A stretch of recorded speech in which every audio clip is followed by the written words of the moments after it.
All right, all right, all right. Good morning, good afternoon, good afternoon. It's 12:30. Um, yeah, my bad. I'm late today, guys. Kind of busy over here, so got a lot going on. Um, Hopefully you guys are having a good day so far. It is Friday for all you guys at work right now. Uh, I salute you. I know how it is. I know how Fridays are. They drag out. So you probably got in at like 8 o'clock and you're looking, felt like you've been there 9 hours already and it's only 12:30. Don't worry, man. If you guys are them 8 o'clockers, you're almost out of there. The show will get you through the rest of the time. For those of you who are not at work, well, just have a notebook ready because we're about to get to work.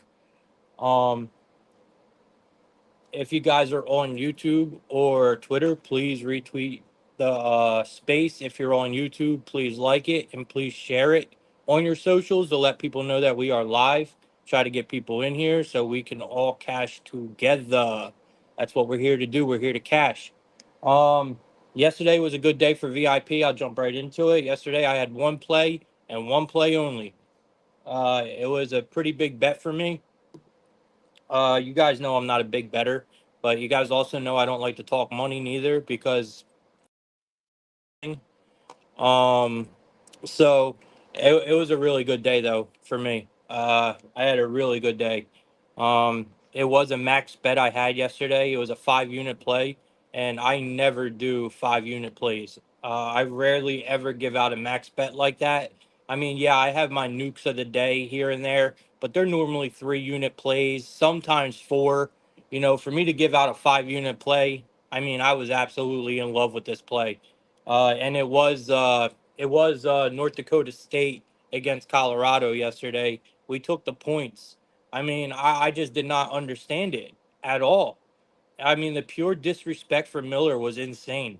Don't get me wrong, I sweated a little bit.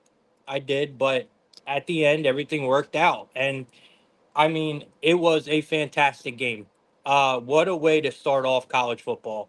I mean, if you had money on that game and you were on North Dakota State with me or with whoever was on it, if you were on that team in general, you really, really experienced a what betting is, right? I mean, that is college football betting right there. I mean, it was such a good game. It was pure showcasing of quarterbacks. I mean, hats off to both of them guys. Obviously, you're going to get Sanders, who is going to get the spotlight, because he is Sanders. But, hats off to Miller, man. Hats off to both them teams, bro. Hunter is absolutely, there is no doubt about it. He is the best player in the country. There is no doubt about it. Some of them catches that I seen yesterday where, I mean, I almost broke my TV twice.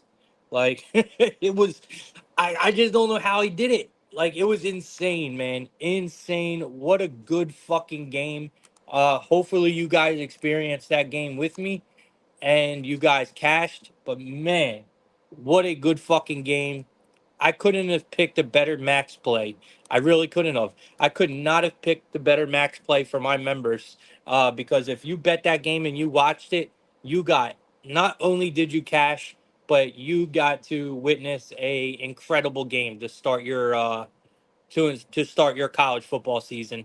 Absolutely incredible game, man. All right, but yeah, man. So we hit our max yesterday, no problem. It was the only play I had yesterday. Um, but I'm definitely looking to keep it rolling going into the weekend. Super excited about this weekend. You guys know Saturday is going to be huge. So I am going to make a format for the Saturday show on how we can break down the college football slate. I'll figure it out tonight. But definitely, we obviously are going live Saturday, so I will find a way to make the card so we all can not only do it in a reasonable time, but we can also cover all the key points that we need to cover like we usually do. So I'm going to definitely figure that out tonight for us. So we're not going into tomorrow completely blind, you know. So yeah, I'll figure it out. That's on me. But the show will be running tomorrow. Felix, good morning. Good morning, Felix. Hemdirk in the building. Good morning. Good morning. Um, yeah, we definitely locked in. Blue Jays Mets underdog cash yesterday. Good shit, man. Good shit, bro. That's good stuff. That's good stuff. I didn't bet nothing else yesterday besides the college football game, man. Honestly, I had a couple little tickets that I put in for my free channel that were all like plus money. We hit we hit Ben Attendee. We hit him yesterday for his hits, runs, RBIs in the free channel. I gave that out. And then I gave out Lawrence Butler and JJ Bleday, uh, either one to hit a home run at like plus 190 or 165. And that cashed as well. So we cashed our little bets in the free section as well yesterday. So it was just a really good day, man. Looking to wrap it up today. Remember, like I said, guys, if you're on YouTube, please share it on Twitter. If you are on Twitter, please retweet the space. Let people know that you're locked in with the plug. And we are about to get started right now. So we are going. Obviously, college football starts later tonight. So we are going to touch on some of these MLB games, well, all the MLB games, and then we'll end the show with college football. Um, I believe we have a game starting here, or it's probably already started for for MLB. Um, yeah, it's the Milwaukee and Cincinnati game. It literally just started, so I'm gonna tell you guys what I'm on that one, but we're not gonna spend too much time on it. So game one, I like the under, right? I got the under written down for game one. And game two, I want to kind of go off of the first game a little bit to rock with game two to see where we're at in the middle of the show, maybe, but we might be done. I don't know. But I definitely like the under in one. I mean, it really has a chance to be a pitching duel. I mean, Ray and Martinez have been really good. Well, not really good, but they've been good enough. They've been good in the past month. I mean, Ray, he's allowed not many runs at all. If you look at his entirety, I mean, he's actually been not bad. Where Martinez, I mean, shit, man. Martinez, I can't tell you the last time I seen Martinez give up more than 2 runs, bro. Like these are just two really good pitchers that are locked in. I trust Martinez a lot more than I trust Ray. I'll tell you all that right now. I do trust Martinez a lot more in this situation. I think he's the better option here. But I do think Ray is going to come out here and match zeros with him. So I do think there's a possibility of us going into the seventh inning, and these two pitchers might still be out there rocking, and we have a score of like 1-0. You know what I mean? So I definitely like the under in this one. If I were to give you anything on game two right now, uh, I just don't know. It might be the Brewers here. It might be the Brewers, but I really don't know. But game one, I definitely like the under a lot. You're getting it at an 8.5 right now at a plus 105 live. And I think it's a gem. Like I said, Colin Ray, he's been locked in the last month, and Nick Martinez has been a gem all year. So I like both that. I like both these starting pitchers. I trust Martinez a little more, but I don't really trust the Reds in low scoring games. I don't. Reds are more of a team that I like messing with if it's going to be a high scoring game, and that's just how the Reds play. I feel like, right? So I do lean Brewers in the first game, but I like the under 8.5 at plus money the most. All right. Let's keep it pushing, man. We're gonna move right on into the let me see here. Let me see what baseball savant got. Yeah, it's both it's the back ones. Oh, they got louder coming out for the Reds in the second game. No shit. And then they got DL Hall. Yo, Hall might actually his strikeouts might be a good look. Thinking about it now. DL Hall, his strikeouts might be a good look in the second game. I didn't know that's who was starting. But I don't know. We'll pay attention to the second game after the first game. I highly advise y'all just to look into it after the first game. All right. Next game we got the Boston Red Sox, and it looks like they are taking on the Detroit Tigers. Not a pretty game. Not a pretty game. All right, so we got we got the Red Sox coming in at a minus 120. We got the Detroit Tigers at a plus 100. We got a total of 9 in this game. It is slightly favored to the or highly favored to the under. I don't know why I always do that, but it's always favored. It's like I always say the opposite. It is highly favored to the under at a minus 118. It looks like we got Tanner Houck coming out for the Red Sox, and don't necessarily see a starter for the Tigers anywhere. Let me see if I can find one for y'all real quick.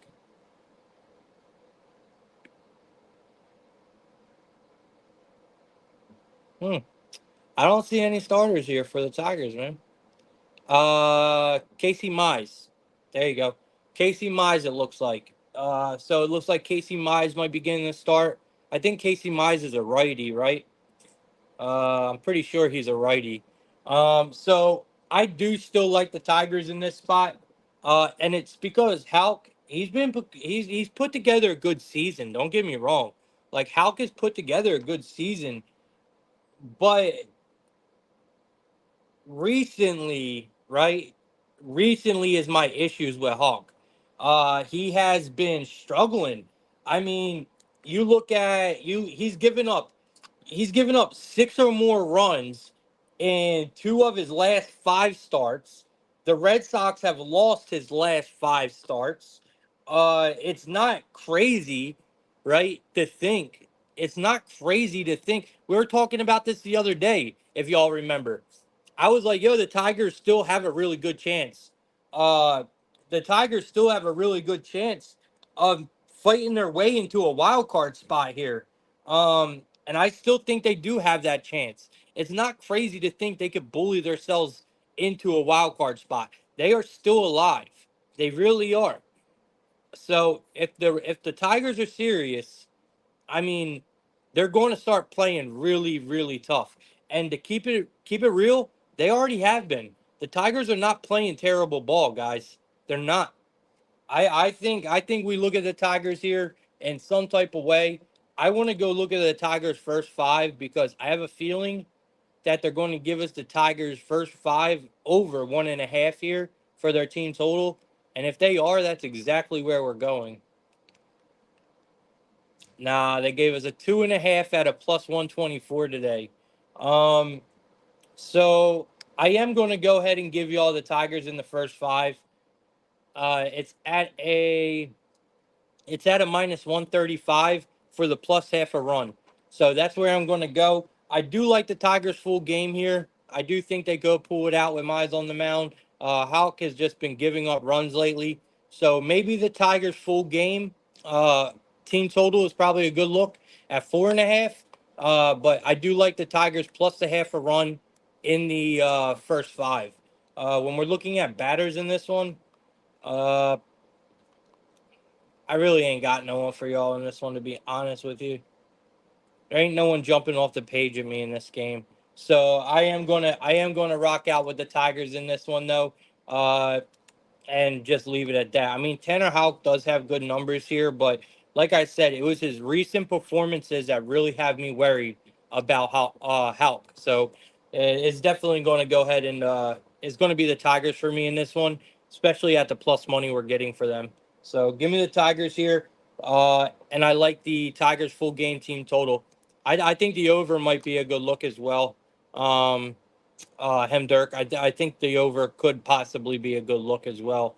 But I'm trusting the Tigers in this one to get it done. They know what time it is. If they're going to make a run, man, and bully their way into the wild card, shit needs to start now. And they're actually not playing bad ball. So I think they're going to get it done here, man. I mean, I could see a lot of people eating the. I could see a lot of people jumping on the Red Sox here at a minus 120. You can't tell me it don't look a little fishy, right? So I see a lot of people backing the Red Sox in this situation today. Tigers got a lot going for them right now. They're playing good ball. It's Tigers for me in this spot. All right. Next game we got the. I believe it's the Cubs. Nope, it's the Braves and the Phillies. All right, so in this one we got the let me see here. I even got this game written down. I might not. How did I skip this game? I don't know how I missed this game, but it don't matter. All right, we got Ronaldo Lopez. Looks like we got Ronaldo Lopez coming out for the Phillies here. We got let me see. Yeah, we got or for the Braves. We got the Braves at a plus 120. We got the Phillies at a minus 142. We got a total of 8 in this one. Is locked up on both sides at a minus 110. We got Lopez coming out for the Braves, and we got Ranger Suarez coming out for the Phillies. So right away, I'm thinking Phillies. I'm not even gonna lie to y'all. Right away, I'm thinking Phillies. I like this price. The line opened up at a minus 135. The Braves been playing good ball. They look very tempting at a plus 120. I can almost guarantee you the money is coming in on the Braves in this game. And the line is continuously moving towards the Phillies. If someone thinks that the money is not coming in on the Braves and you know the money's coming in somewhere else, please let me know because that is a big factor in why I think we should be back in the Phillies here. I can make a case for the Braves, guys. I really could. I mean, the Phillies, they got the benefit of the doubt here. They're at home, okay? They play their best ball at home. The Braves, they have been really, really picking up their offense lately, and that is what worries me a little bit, right? Um, I mean, Lopez, I mean, you're getting plus money with Lopez on the mound. Lopez has a 2.02 ERA. His whip is really nice. He has been one of the better pitchers in the entire league this year, and we're still getting a price with him at plus money. Not only is it moving the opposite way, but they opened him up as a dog. That is telling me a lot. Uh, you know, Ranger Suarez has not been even has Ranger Suarez even been pitching? I can't tell you the last time I seen Ranger Suarez take the mound, y'all. I don't think he had a start in the month of August at all. No, he hasn't. Oh wait, yes he has. He pitched once. Yeah, he pitched once this month. So this is his second start this month, and the month is over. So I don't know how that's gonna affect him. Don't get me wrong, man. Looking at this now, there is value with the Braves here. There is definitely value with the Braves here, but there is just too much telling me that this is a Philly spot, man. The Braves are going to be a huge public dog today. I'm not taking the bait. Give me the Phillies in this one. I think Ranger Suarez comes back and gets it done. You look at his career numbers against the Braves, and they're not terrible. He has 144 plate appearances, guys. He has a 20.1 K percent. I wish his walk percent would be a little lower. It's at a 9.7, but it's doable. He's got an opponent batting average of a 205 and an xWOBA of 323. I like Ranger Suarez's numbers here. He's also a lefty going against the Braves. The Braves have been hitting righties and lefties well, but they're definitely hitting righties better than they're hitting lefties right now. Then you got Ronaldo Lopez. His numbers look great as well. He's got a huge sample size, 106 plate appearances against the Phillies. He got a K percent over 30, which is really good, and we know this guy can get Ks. You got a walk percent of 7.5. Jesus.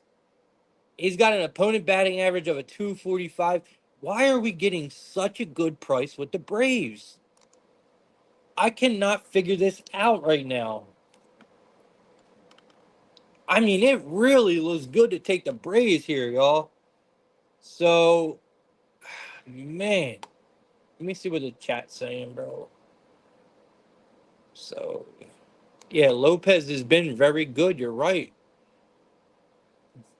And Dirk, and Dirk said, "Bring the net." Bring the net. You better be a big fucking net because they might have to catch me too, bro. Because the more I look into this, the more I want to take the Braves with the plus money, man. I mean, I don't understand it. He did. He had one start back. You're right. I looked into it. You're saying he gets hit up by the Braves. Suarez might. He might, Hendrick, but I'm not. So, all right, let's look at batters then. Let's do that. Let's just look at batters for this game. I mean, there's plenty we can look at. So I do want to look at a couple righties on the Braves to go against Ranger Suarez. Austin Riley is the first one that comes to mind for me. You could probably look at you know what? Let's just look at Austin Riley real quick. It comes with a lot of strikeouts, though, and I think they're all these batters are going to come with a lot of strikeouts. So you're just going to have to take it, you know. So Austin Riley, he has 25 at bats, 8 hits, 3 singles, 3 doubles, 2 home runs, 7 strikeouts. He's slugging a 680. He's got an on base percentage of a 414, and he's got a batting average of a 320. So I do like Austin Riley here. His numbers are good enough to pass for me. I also think that Nick Castellanos hits, runs, RBIs is a really good play here. Um, Osuna will probably go yard today. No shit. He'll probably go yard against Ranger Suarez. These are the kind of games that Osuna will show up for. But I mean, there's just a lot of guys we could look at today. So maybe the overs in play here, even though we have two really good pitchers on the mound, we might see runs in this game. Um, yeah, this is a tough one, man. I'm still leaning personally, bro. Personally, I'm still leaning the Phillies because of the line. I know Hemdirk, I know you're leaning Braves here. It looks really good. It does. And you might be right. But someone knows something that I don't. So I'm going to go with the Phillies here at a minus 142. We are going to take Nick Castellanos for his hits, runs, RBIs, and we're going to take Austin Riley and Asuna for the double chance on DraftKings. So you can get Austin Riley and Asuna for a home run at the double chance at a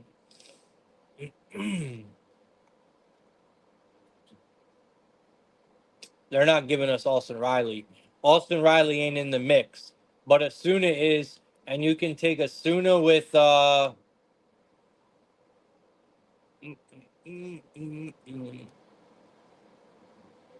When the last time Schwarber went yard, man? I ain't touching Schwarber, man. He's a cold ass. He cold, man. He is cold right now. All right, let's just leave it alone. I like Asuna to go yard, solo straight bet. Castellanos hits, runs, RBIs in this one, and I'm still leaning the Phillies here. Yeah, definitely the line is screaming Phillies, man. It just makes no sense to me.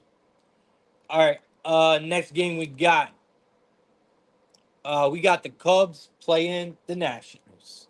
So we got the Cubs playing the Nationals here. Looks like we got someone who owes me money. Oh, damn. Now the Brewers and Reds want to start kicking up, right? What, they get back to back home runs off each other?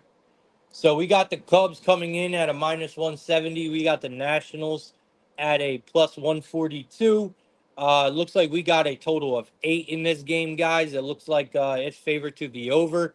We got Shota coming out for the Cubs. We got Jake Irvin taking them out for the Nationals. Look, I mean, this is a Cubs spot for me. I like the over as well here. I think we could probably get some batter props out of this one.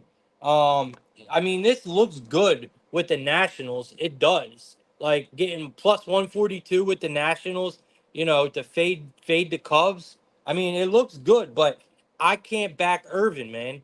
I can't. He struggles. He struggles his most at home. Um, and he gives up a lot of sharp contact, bro.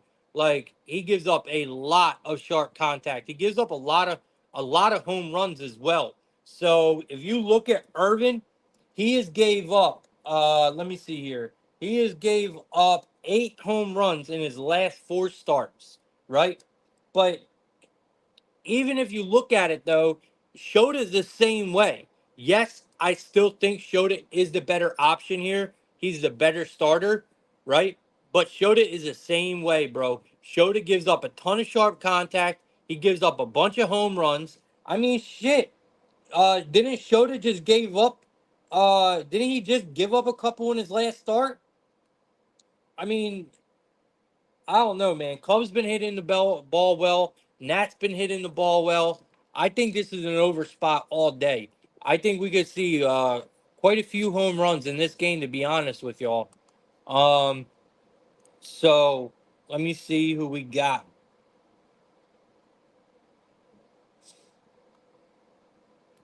All right, so we're not going to get much here just because of the plate appearances. So let's go to this and let's find us some hitters because I definitely know there's going to be home runs in this game, y'all. We're going to stay away from Suzuki. Ian Happ's been swinging a good bat. God, look at these numbers. They are terrible. Both these lineups have been awful, man. Wow. Wow, both these lineups have been awful.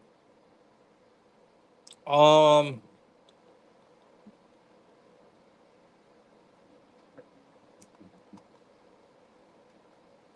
it looks like Ian Happ is our go. It looks like Ian Happ has been slugging like a motherfrigger.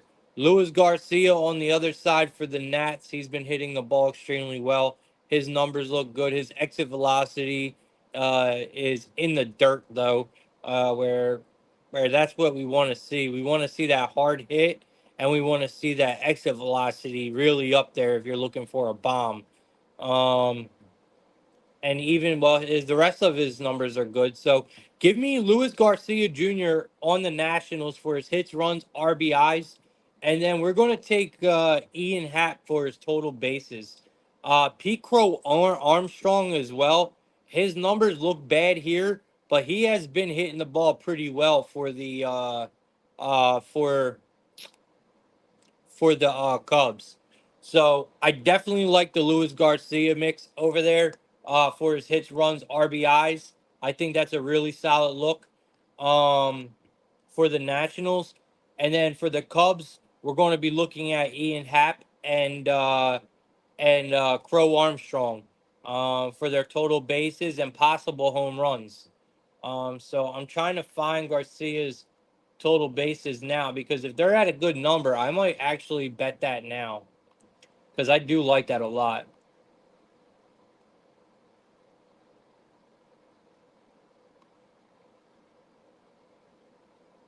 Yeah, I kind of figured he wouldn't be in. He's probably out, probably got hurt, something I don't even know about because he's not even being an option.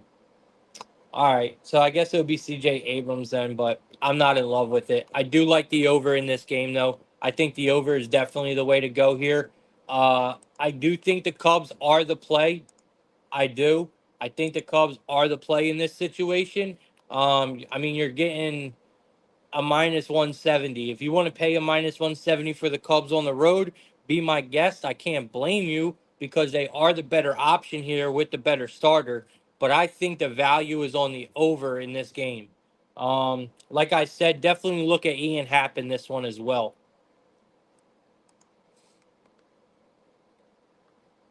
Yeah, I like it too. I think the over is where to go, man. All right. Next game we got the Padres taking on the Rays, man. We got the Padres taking on the Rays. Uh this yo, I had tried to tell y'all about this Padres team, bro. I really did. And now these boys are just well, I definitely told y'all about the bullpen, right? The bullpen has been out of their minds lately. I don't know if y'all been paying attention to San Diego, but they 100%. It took them a lot less longer than I thought for them to hit the bullpen than what it did because, bro, they are now the best bullpen in the MLB. I didn't think they were going to be the best bullpen for another week or two. I mean, these boys just went crazy, crazy. Their xFIB is insane. Like this Padres team is for real, man. If they could really start putting shit together, they're going to be a dangerous, dangerous team. We got the Padres today at a plus 105. We got the Rays at a minus 125. We are at Tropicana Field. We got a total of 7.5 here. Pretty low total, but for good reason, right? It is favored to the over at a minus 112. But we got Martin Perez taking the mound for the Padres, and we got Taj Bradley taking the mound for the Rays at home. So, since joining the Padres, Martin Perez has been an absolute savage, bro. An absolute savage. I mean, he has not lost a game yet. The Padres have not lost his start yet. He has started 5 games so far. Padres won all 5 of his starts, and he has looked good in all 5 of those starts. Um, and now on top of it, you got that rotation full of confidence because they get to hand the ball off to a bullpen that is just shutting shit down. So this helps the starting pitcher when they go out there, right? Knowing I got to hold it down because if I hold it down here, I know our bullpen can close this game out and get me the win. And that's exactly what the Padres have right now for their rotation. They have that bullpen that takes some weight off of a pitcher's shoulder and lets them just be able to go out there and do what they do. And that's what the Padres have right now. And I'm telling you, I personally think the Padres are the number one bullpen in the MLB right now. So you look, and then on top of it, if you look at Bradley, we know Bradley has been better, right? Bradley does pitch his better ball at home, like almost all Tampa Bay starters do. Almost all these Rays starters pitch their best ball at home, and they struggle on the road, right? But Bradley, he only has one quality start in his last 5 starts. So it's not like Bradley has been dominating the world. The Rays are also 1-4 in his last 5 starts. So the Rays are not even winning Bradley's starts. Yes, Bradley is pitching just enough to get by. That is what's going on with Bradley right now. I mean, he's not giving up the world like he was before. He has improved, but he has not improved nearly enough to be favored here against the Padres, in my opinion. I think we are getting extremely good price with the Padres here. Also, the Padres are hitting right-handed pitching extremely well right now. So I do think Bradley is definitely due for a little bit of regression. Uh, I know he's at home here. I know Tropicana is tough, but I think the Padres are going to be just fine. I'm not going to let this price scare me off. Give me the Padres here at plus money. Martin Perez is the better starter, in my opinion. Padres are the better team with the better bullpen. All the value is on the Padres here for me. So I'm taking the Padres in this spot. I also think you can take the alternate run line. Um, so if you look, they got the Padres at the plus 1.5. I think you can go with the minus 1.5 for the Padres here. Honestly, I know the books are highly against it.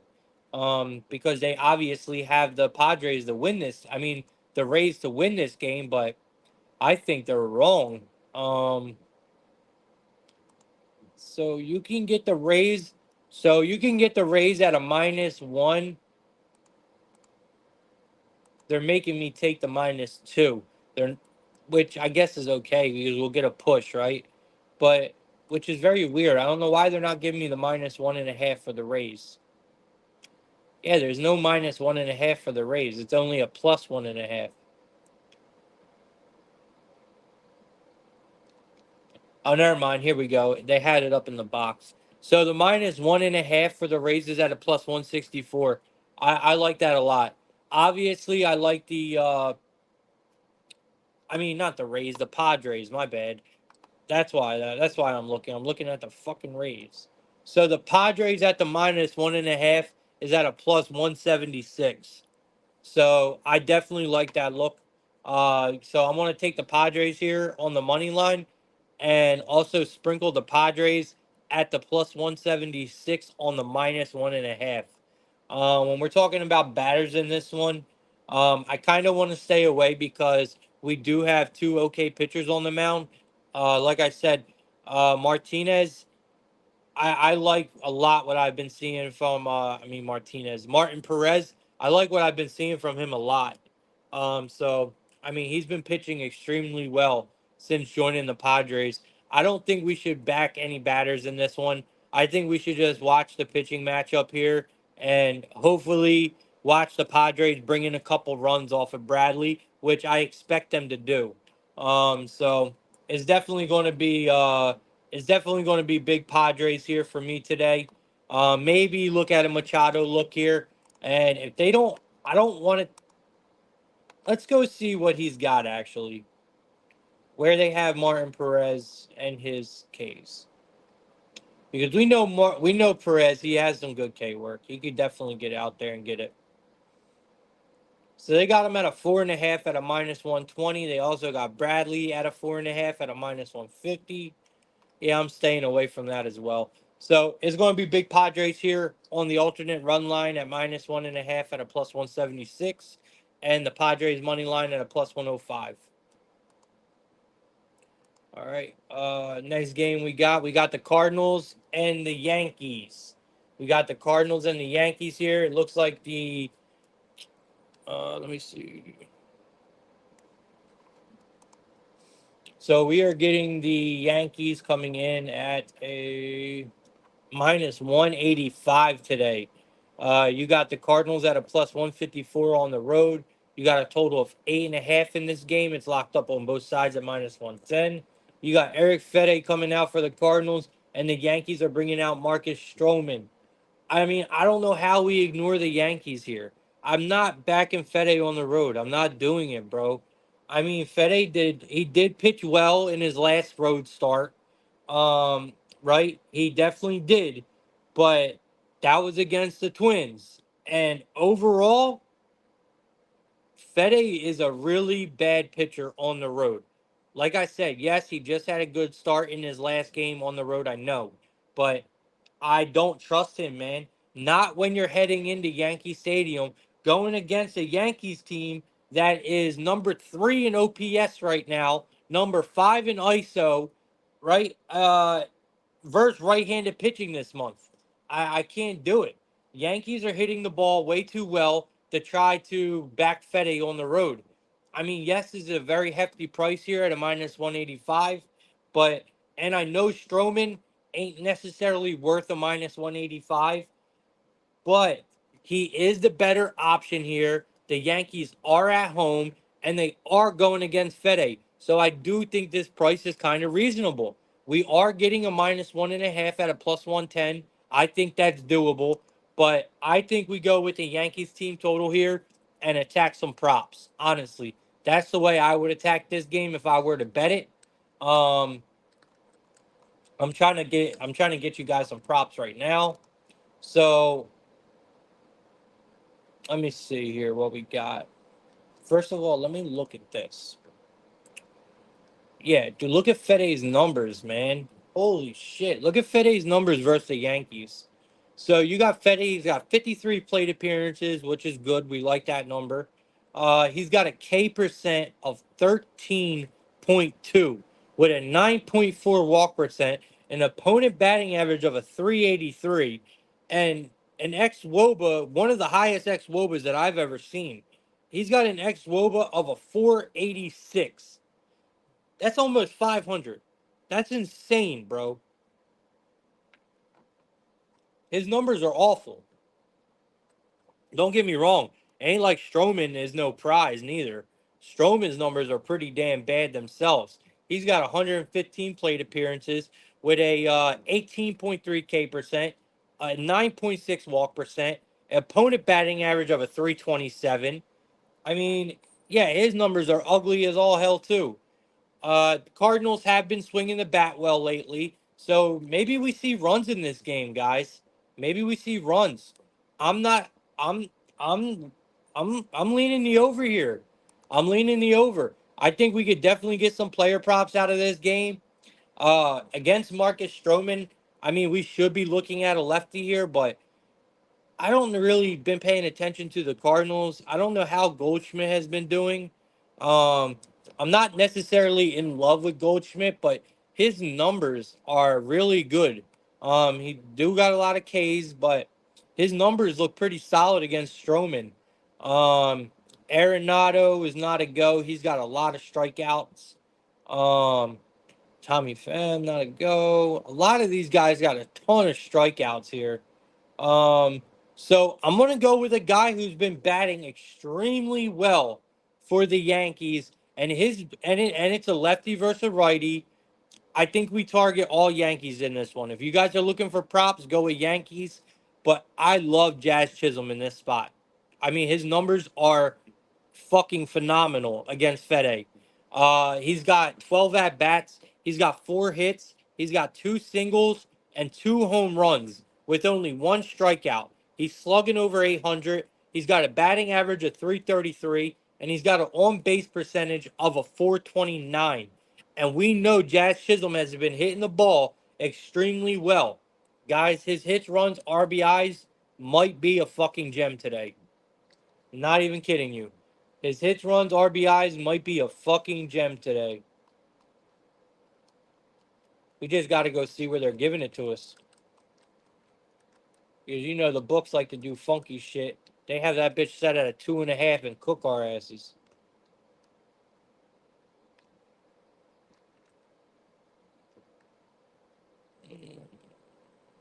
Nope. And we're getting plus cheddar. And we're getting the plus cheddar. All right, so we got Jazz Chisholm over 1.5. Hits, runs, RBIs at a plus 110. Lock me in, people. Lock me the fuck in. Please be logged in, man. I know I logged into DraftKings. I better be logged in. Come on, bro. Of course I'm not. That should be annoying. Does your DraftKings do that to y'all? Like if you guys wait more than like a couple minutes or something without doing anything, that shit logs you out right away. Like, bro, it does it to me on the desktop. It does it to me on my phone. It does it to me on my tablet. Like, come on, bro.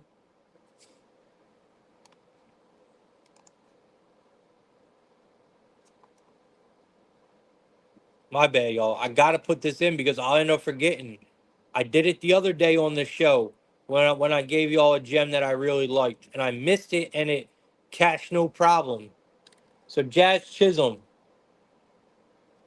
over his hits, runs, RBIs at a minus or over 1.5 hits, runs, RBIs at a plus 110.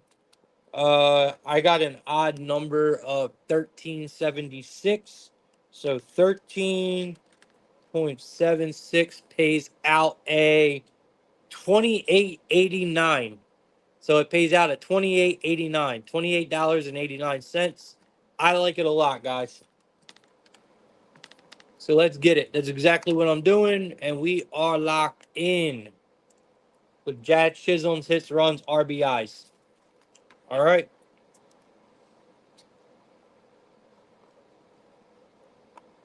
Hopefully, y'all put that in, and we can continue. All right. By the way, it's 3-1. 3-1 in that damn. Sheesh. It's the bottom. Well, I don't know if it's the bottom or the top, but it's the third inning, and it's 3-1 in that Brewers and Reds game. Reds are up. I can't see what happened or who got what, but yep. Our under is not looking good, people. Um, but it was slow down. It was slow down. All right, next game we got the Pirates and the Guardians. Got the Pirates and the Guardians. It looks like the Pirates are coming in at a plus 130. It looks like the Guardians are coming in at a minus 155. We got a total of 9 here. It's highly favored to the under at a minus 118. You got Bailey Falter coming out for the Pirates, and you got Ben Lively coming out for the Guardians. listen, I get we're at Progressive Field, whatever. You know, you got the Guardians with Ben Lively coming out. I don't care, bro. I don't trust, dude. The Guardians, I'm really hating, like really, really hating what's going on in Cleveland because this team is slowly becoming one of them teams that we can just simply not figure out. Where 3 weeks ago, I thought I had this team completely figured out, right? Now I don't even know. I mean, they don't even have an identity to me anymore. Like, I don't know what this rotation is doing. I don't know where the lineup has been. I mean, I don't know who this team is, man. And it makes it very, very hard for me to even consider backing them. I mean, look, they just they're just simply one of the teams that are on my inconsistent list that I can't cap. Plain and simple. I cannot figure them out. Uh you got you got Lively. He's been better, right? He's been pitching better, but not nearly enough where we can trust him, even against a Pirates lineup, right? And that's just how I feel. The Pirates, I mean, bro, they just had an absolute epic, epic collapse against the Cubs. I mean, this team is really just in complete fucking shambles, man. Like, I don't know what to do with this game. I personally think that they need to bounce back some type of way here, the Pirates. If they want to salvage anything that this team has left, you have to do something after that collapse. I mean, that was just disgusting work, man. Um, I mean, I don't really even have anything written down for this game. So, what I'm thinking is, I'm thinking right now, I think the Pirates are being a little undervalued. And I understand, yes, their lineup sucks. They have been playing bad ball. But I think they're being undervalued here because of really just how inconsistent the Guardians been. And if they're being undervalued, that means their total is going to be undervalued. So, if we're going to be getting a 1.5 in the first five with the Pirates, I say that's where we go. Nah, they're giving us a 2.5 again at plus money. What about their full game team total?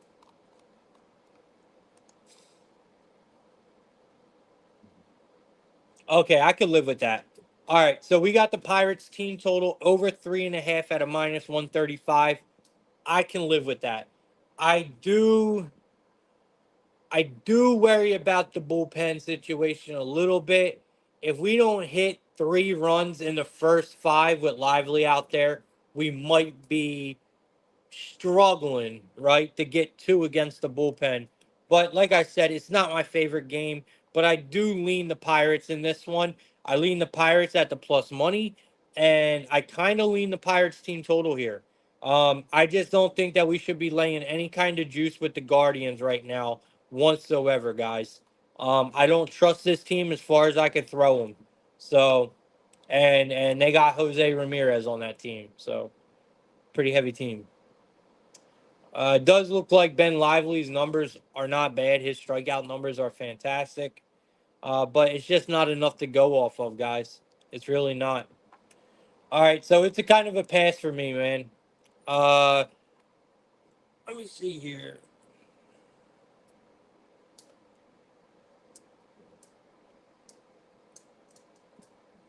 Public Enemy is just dropping every game. So you Padres were the last game we talked about. You like the Pirates over 8, so I'm guessing you like the Pirates and the game over 8, or you just like the over 8. I mean, I could see the over here. I can definitely see the over here. I just don't. I don't love anything enough in this game to even bet it. All right, let's keep it moving. Let's see what we got. We got the A's, bro. We got the A's and the Rangers. All right, so we got the A's playing the Rangers here.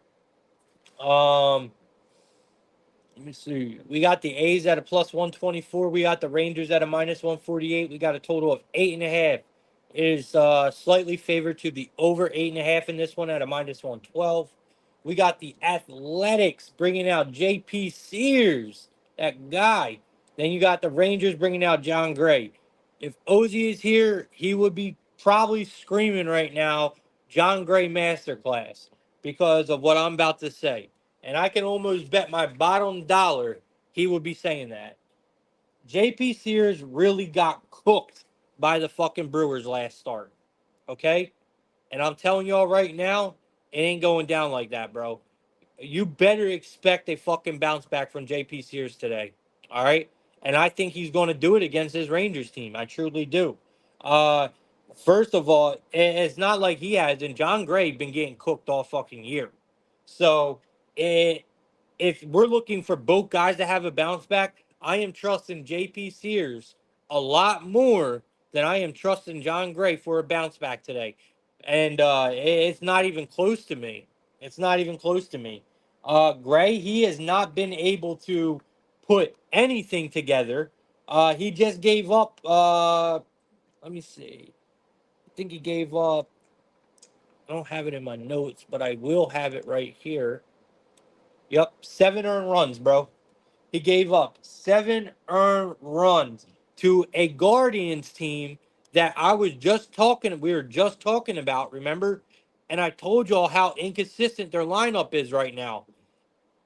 I mean, he just gave up 7 earned runs to the Guardians. The A's right now, guys, are hitting the ball extremely well.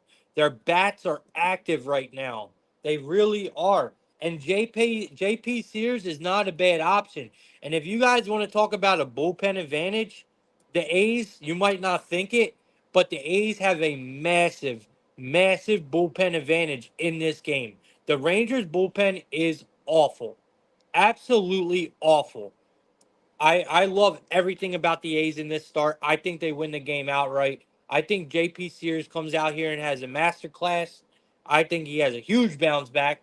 Even though his numbers don't indicate it, I still think he does. Um, John Gray does have good numbers against the Athletics, but this is not the Athletics that we are used to seeing. And that is just facts. This is a different athletics team from previous years. And these numbers are definitely going back previous years. This is not numbers based on the athletics team that we see right now, like at all. So I you got to give me JP Sears here. You got to give me the athletics in this spot. And I told y'all Lawrence Butler yesterday, man, fucking run him back, bro. This guy can't miss, man. I mean, Jesus, he cannot miss right now. Um, I am trying to see if I can give you anybody on the Rangers, but I just can't. I just can't.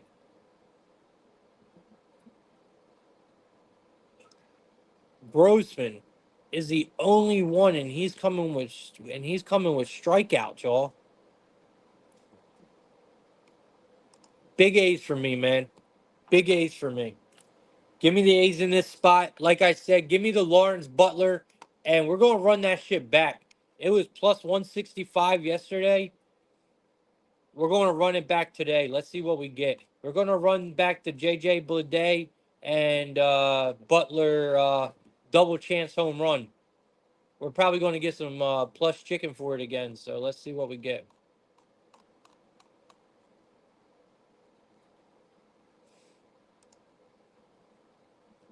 All right, so we are getting Lawrence Butler. Where are you at, Bleday? Bleday. They're not giving us Bleday. They took Bleday off and put Rooker up there. Oh, Josh Jung, his bat's been hot too, y'all. So I would definitely look towards him too. Josh Jung, his bat has been hot. I ain't gonna hold y'all on that. It's definitely been hot. All right, so what I'm thinking for this one is Brett Rooker, and it's up to y'all. If you want to add a Ranger in the mix, go Corey Seager. Okay, this is a spot where I could see Corey Seager get active. So I would go probably Lawrence Butler and Corey Seager double chance home run at a plus 170. or you go all out A's and go Brent Rooker and Lawrence Butler at a plus 180. That's the way I would attack this game if you're scared of the money line for the A's. But it's big A's for me in this spot all day. Let's go.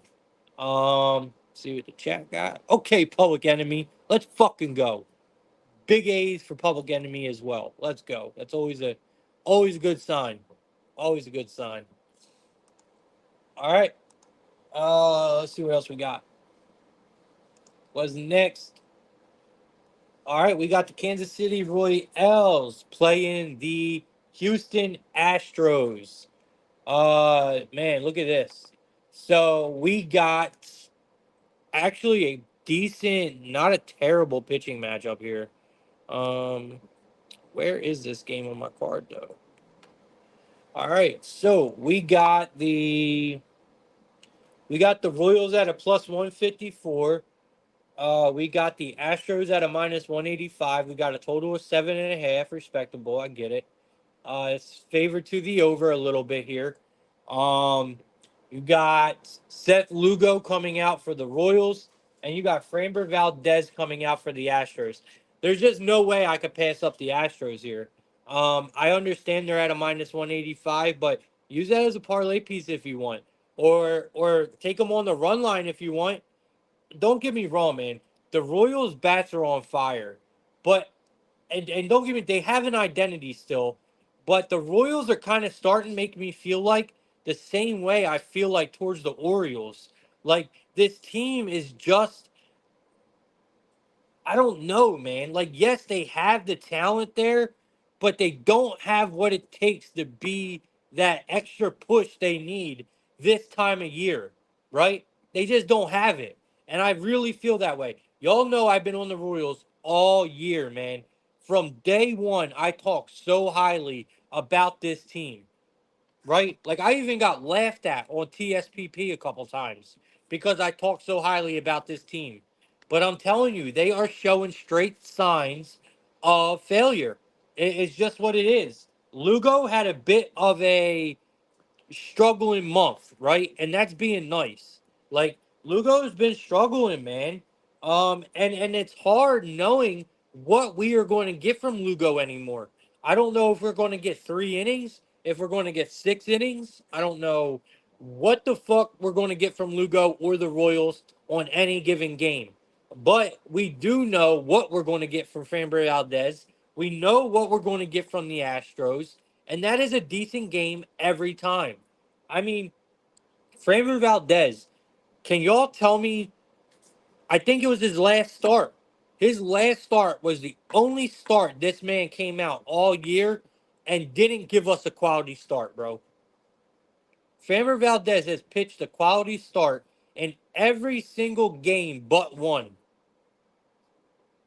I'm almost positive. Like we know what we're going to get out of Framber Valdez. We know what we're going to get out of this Astros lineup.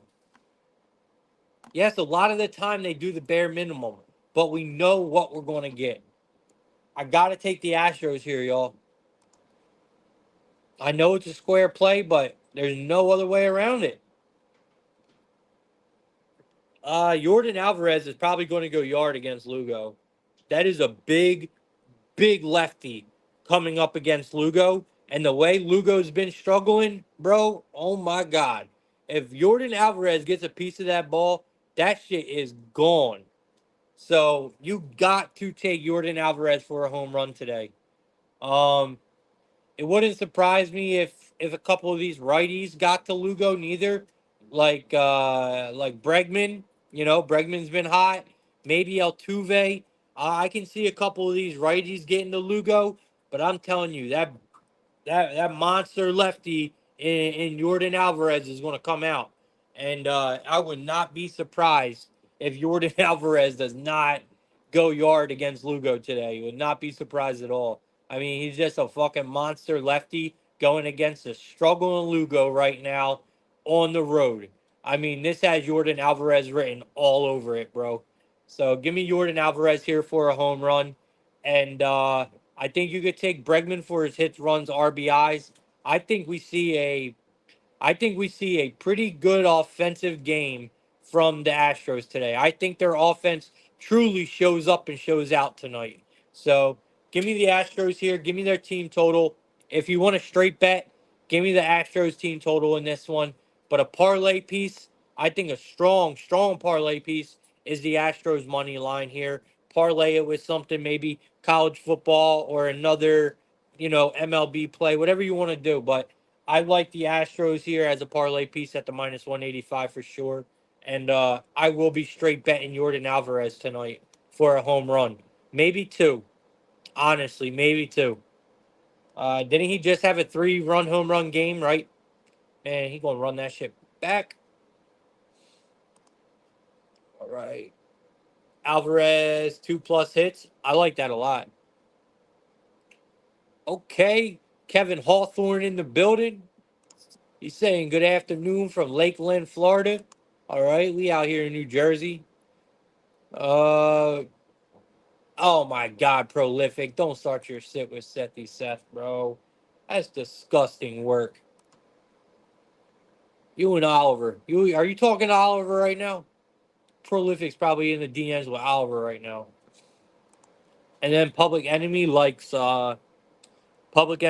Jordan Alvarez for 2 hits. I love that look. I definitely think so. Why not 2 bombs, Public Enemy? Why not 2 bombs?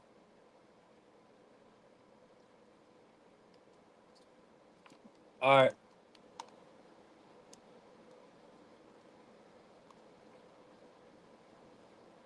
I appreciate y'all being active in the chat too. It makes me feel a little better, like I'm not up here doing the show by myself. Because I know the show can be boring when it's just me on here. I know it gets a little tedious. I try to make it interesting for y'all, but I'm not the most interesting person. So, and like I said, I am working. I am working on a way to make this middle, like where y'all see Baseball Savant. I am working on a way to make that a lot better for y'all. I just don't know how to do it yet, but I am figuring it out for NFL season. So believe me, I'm working on a lot of things, man, for this show. I really am. As long as you guys keep showing up, I told y'all I'm gonna keep showing up, man. And I am gonna I'm gonna keep investing in the show. So definitely appreciate all y'all in the chat being active and everything. All right, let's keep it moving then. I know you guys don't want to hear me. All right, we got the Blue Jays. Did I skip a game? Nope. We got the Blue Jays and the Twins. All right, so we got the Blue Jays at a plus 145 here. We got the Twins at a minus 175. We got a total of 8, highly favored to the under for good reason, because we got Kevin Gausman taking the mound for the Blue Jays, and we got the Twins bringing out Pablo Lopez. How do we not take the under here, y'all? How do we not take the under here? I mean, we have two great pitchers on the mound right here. I mean, two really good pitchers on the mound who both been pitching extremely well. Like I can't really single. I mean, I kind of can, but Gosman. I mean, he went 7 innings with 10 Ks against the Angels in his last game. Um, we called that game to a T. I don't know if you guys remember that, but we gave out the Blue Jays on the minus like 2.5, right? We gave out the Blue Jays ladder in that one. We gave out the Blue Jays minus 1.5, minus 2.5. We gave out Gosman's K's. Dude, we went crazy in that game. And Gosman went out there and he went crazy himself.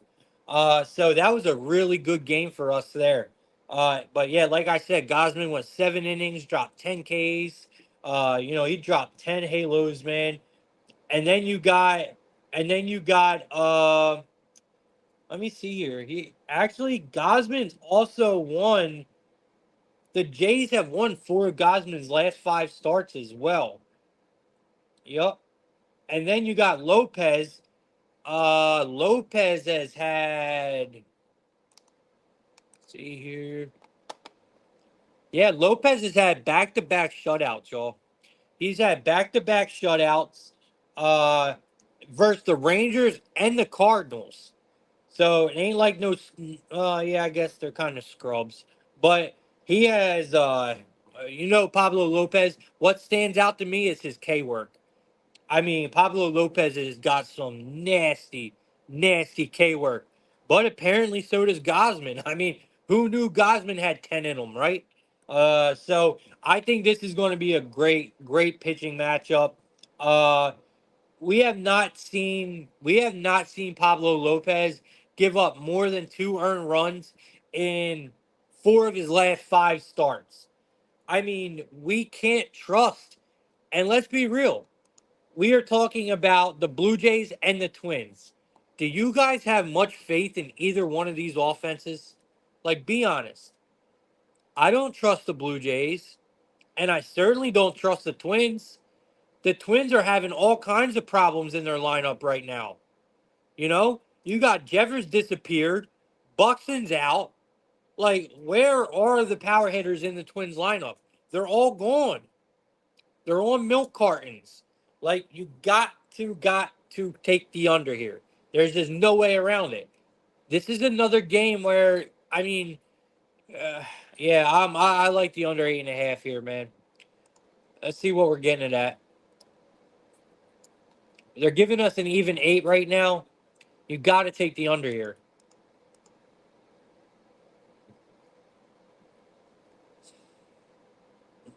Mm-mm. All right, so they're giving us the under 8.5, I should say, because they got the regular 8 at a 8. Yeah, it's at a -144. I love it. I love the under 8.5 at a -144 here. Uh, I do think we could look at.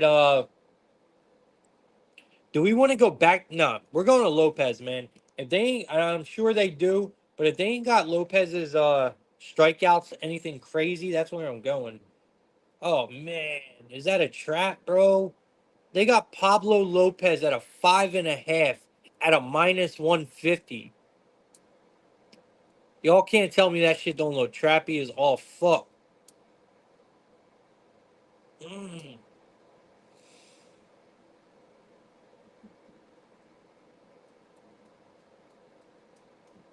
We're gonna leave it alone, y'all. They got Gosman at a 5.5 too. Uh, I do like Pablo Lopez's case. I do, but that line is screaming under, bro. That line is fucking screaming under.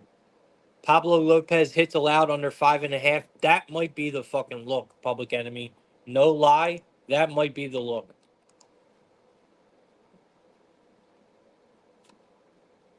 Yeah, it's at even money too at +100.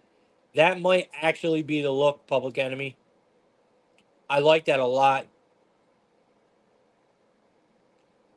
I like that a lot.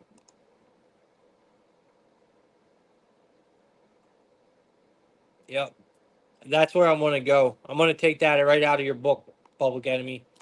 I like Pablo Lopez's hits allowed under. That's a really good look. There are a couple Twins that do seem like they get the Gosman, but their numbers are just not there. I mean, they pop up, but their numbers are just not there. Comes with a lot of strikeouts. Yeah, it's big under for me. We ain't gonna spend too much more time on this. I love the Pablo Lopez hits allowed. Appreciate that, Public Enemy. That's an extremely good look. It really is. So Pablo Lopez hits allowed under the 5.5. That's exactly where I'm going to go. All right.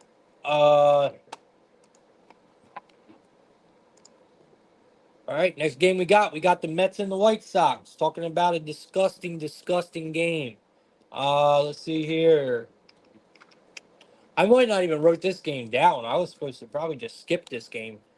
All right. So we got the damn the Reds and the Brewers are fucking kicking up. That under is cooked, y'all. I'm sorry about that. That shit cooked. Them boys are smacking each other.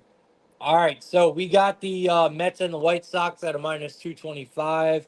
We got the White Sox at a +185. Or we got the Mets at a -225. We got the White Sox at a +185. We got a total of 9. It's slightly favored to the under, which makes zero sense to me because look at who's on the mound.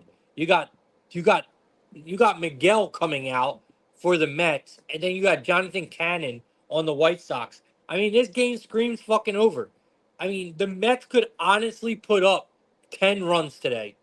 Like I swear to God.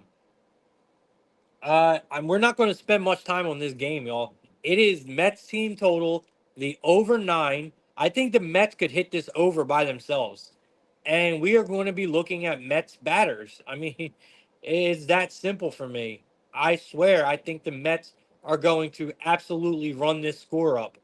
I do think that the White Sox aren't just going to be dead in the water. I think the White Sox are actually going to put a couple runs up off of Miguel as well. But I think majority of the damage is going to come from the Mets. The Mets are hitting the ball pretty well right now. Honestly, guys, this could be the highest scoring game of the night. And it's crazy saying that because it's hard to trust the White Sox to produce anything, but I think the Mets are really going to run this shit up. I mean, look, I mean, this a very small sample size, but regardless, man, we know how bad Jonathan Cannon has been. Jonathan Cannon has been dog water. And this Mets lineup, look at this. This Mets lineup has been eating, bro. Absolutely eating. From Nemo all the way down to Alonso. They have just been absolutely eating. So love JD Martinez here. I think Francisco Lindor is a excellent look here. Um, Mark Ventos is probably a good look here for hits, runs, RBIs. And when we're talking about the White Sox, there is one guy who constantly gets the job done for the White Sox and has been an absolute fucking wagon, and that is Benintendi. If you guys don't back Andrew Benintendi in a game like this, where the White Sox offense actually has a chance to kick up, that's your loss. Because he is going to be the one that puts the White Sox on the board, or at least helps them get there somehow. So his hits, runs, RBIs are almost always at plus money. It's been a fucking wagon. I mean, Andrew Benintendi is a must today for me, especially going against Cannon. And I think you either go with Vientos or JD Martinez on the Mets to go yard. But it would not surprise me if Lindor didn't hit a home run today or if Lindor just didn't have a huge game in general. So I do like Lindor, Benintendi, JD Martinez, and Vientos. So you guys can use that as the way you want. But Benintendi is probably my favorite hitter right now. Uh, Out of the card today, Benintendi is probably my favorite look right now. And I know it's tough because we're talking about a White Sox lineup, but it makes it that much easier because we already know who's going to be the one producing for the White Sox. It's that simple. Andrew Vaughn's never a bad look neither, guys. He's really not. Andrew Vaughn is never a bad look. But the thing I like about Benintendi the most is not only does he come in clutch, but he don't strike out much. It's very hard to strike Benintendi out. So that's my other thing why I like Benintendi and why I think he is such a wagon when it comes to his hits, runs, RBIs, because the dude don't like to strike out. It's very hard to strike him out. So that's another reason why I like Benintendi a lot.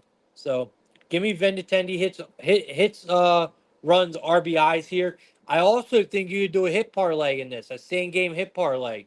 You could either put Benintendi together with Vientos, or you could put them together with like Lindor or something like that. Do like a two leg hit parlay in this game, and that shit will probably cash no problem because I think there's going to be a ton of runs in this game.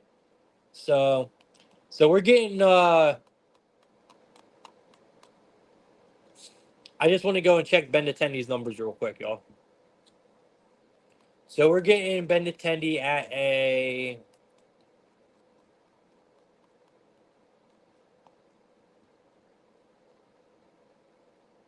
1.5 at a minus 105. Yeah, bro, they are really expecting the Mets to dominate today. So they got Brandon Nemo's hits, runs, RBIs over 1.5 at a minus 170. Like what? They got a they got most of them at 2.5 here.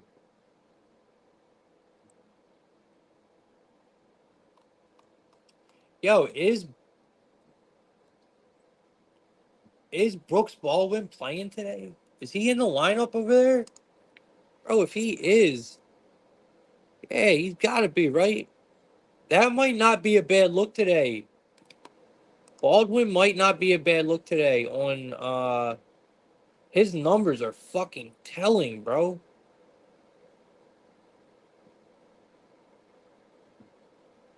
All right, I'll look into that later. Remember the name Baldwin, y'all. All right, for this game today. Just remember that name. I would take him for a hit, honestly. Take Baldwin for a hit and put him together with his home run is plus 800. I don't know if y'all want to go that crazy, but definitely you could take him for a hit and parlay it with something, but he will. Nah, you can take his hit straight up. Baldwin's hit is at a minus 140. Take that shit straight, bro.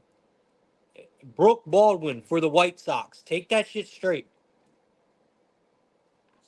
I like that a lot.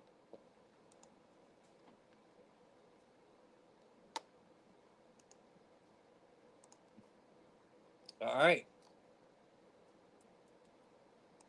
Public Enemy likes the White Sox first five money line. I can't blame you. I think it's a little dangerous just because the Mets bats are probably going to get active as fuck against Cannon, but I can't blame you. All right, we're almost done, guys. We got the Orioles and the Rockies. Well, we got college football to go over still. Um, we got the Orioles and the Rockies.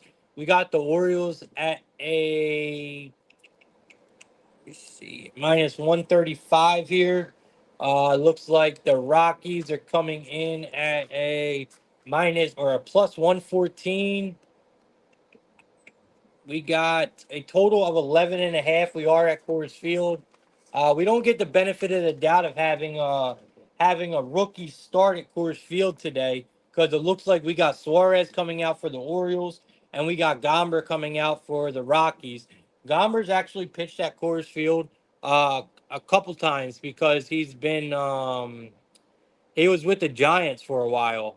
So it's not like he's never had, at least I think he has. Being a part of the Giants, you would think that Gombers has time under his belt at Coors, right?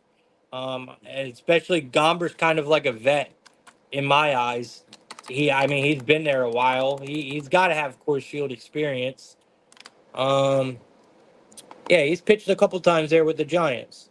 So you got Albert Suarez and Gomber.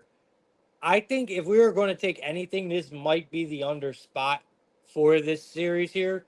I don't necessarily trust either pitcher. I don't. But like I said, we don't have any. I don't know, man. I think this could be. I think this could be an Orioles spot, to be honest with you. Gomber, he has not been great. He's not a great option lately, but here is a spot where I can kind of see the Orioles bats get active. And I have not been trusting this Orioles team at all, guys. Like I think they are a really good fade piece for the rest of the season. I said this like 2 weeks ago. I think the Orioles are going to be a really good fade piece the rest of the season because we are going to continue to get good numbers fading them. And I mean, even look here, their prices are getting worse and worse as we go. Now normally, even with Albert Suarez on the mound, the Orioles would normally be a minus 160 here, right? Going against the Rockies. They would normally be a minus 160 here.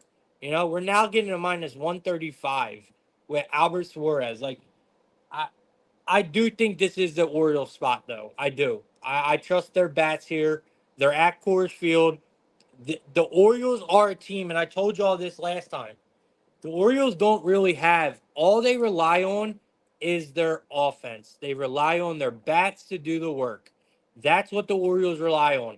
And in Coors Field, against a pitcher like Gomber, I can honestly see them thrive here because that's what they need to count on. They need to count on their offense. In other games, they can't. They can't really rely on their starting pitching. Their coaching is awful. They have no one leading the team in the dugout or the locker room. Their front office is disgusting. I mean, this Orioles team, seriously, guys, everything but offense is a mess. Absolute mess. And that is why I think we should fade them moving forward.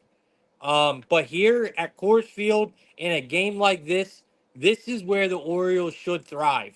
So I think the Orioles team total is probably a good look, and this is where you hop right back on the Orioles player props. I mean, you go right back to guys like Santander. You go to like Gunnar Henderson. Like this is where you take these guys because this is a Orioles type of game, man. So that's where I'm at in this one. I think it's the Orioles team total for me, and you just go to the Orioles bats. Look at the bigger hitters in this one. That's how I would do this.